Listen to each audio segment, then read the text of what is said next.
You have one last opportunity on Saturday to vote early. Saturday is the last day. Early voting wraps up this weekend ahead of the November 5th general election. St. Johns County Supervisor of Elections Vicki Oakes says her office is prepared for the last-minute push coming at the end of this week. All of our 9 early voting locations will be open from 8 a.m. to 6 p.m. on Saturday.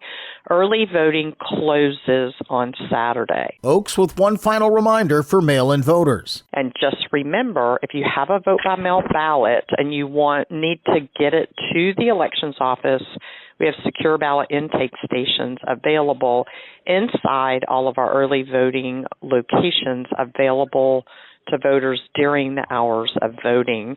And vote-by-mail ballots must be in our office no later than 7 p.m. on Election Day in order to be counted. For general election information, sample ballots, or to find a list of early voting locations, visit votesjc.gov. For St. Augustine's Local Morning News, I'm Daryl Moody. This local news is a service of your hometown Toyota dealer, Beaver Toyota, US 1 St. Augustine, here to wow you. It opens up the opportunity for someone to attend a school outside of their school zone if they're selected in the lottery. Controlled Open Enrollment is a program in the St. Johns County School District that allows students to attend schools other than their zone school. Paul Abatanazzi is the Associate Superintendent for Student Support Services in St. Johns County. He explains why this is necessary and who it benefits. There's some general application Q&A as well. I mean, that when you run the enrollment, there's priority given to in-county versus out-of-county and so forth, and looking at siblings and those pieces. But all of that is spelled out on that page that gives someone an opportunity to attend. Now, there's no transportation provided, but it does give someone, if they happen to be selected in the lottery process, an opportunity to attend a school outside of their zone school. There are 3 windows for open enrollment. One is in November, one is in February, and then one is in April, and the April window is for the next school year.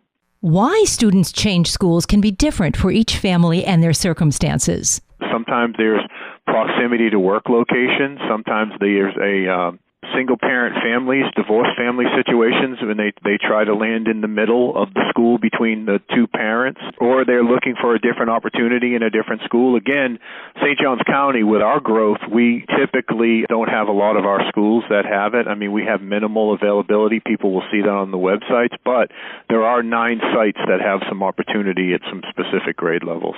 If you'd like more information, go to the district's webpage. They'll see a thing that'll say Controlled Open Enrollment. They go into that application, and it walks them through the entire process. It identifies the schools, the number of available seats by the grade levels. For St. Augustine's Local Morning News, I'm Liz Ryan. It's the first weekend of November, and there's plenty going on for the family in St. Johns County. Stacy is with Fun for Augie Kids. The Loomis Brothers Circus is back this weekend with their Simply the Best 2024 tour. Bring the whole family and immerse yourselves in a world where the extraordinary becomes the norm and where the magic of circus comes alive in ways that will leave you breathless. Fort Moe's First Harvest is tomorrow. This joyous event recreates a typical autumn festival with 18th century Spanish Florida. This is an immersive experience, typically including reenactors in period dress, foodways demonstrations, militia muster, and traditional trades and crafts. Sunday, join the Lightner for their first story time in the gardens as they read Hector the Collector and complete a hands-on activity that pairs with the book. This free program is for children ages 3 to 6 years old. For more on these events and others, please visit us on our website at fun4augiekids.com. Have a great weekend. And now you're up to date with St. Augustine's Local Morning News. I'm Rich Carroll.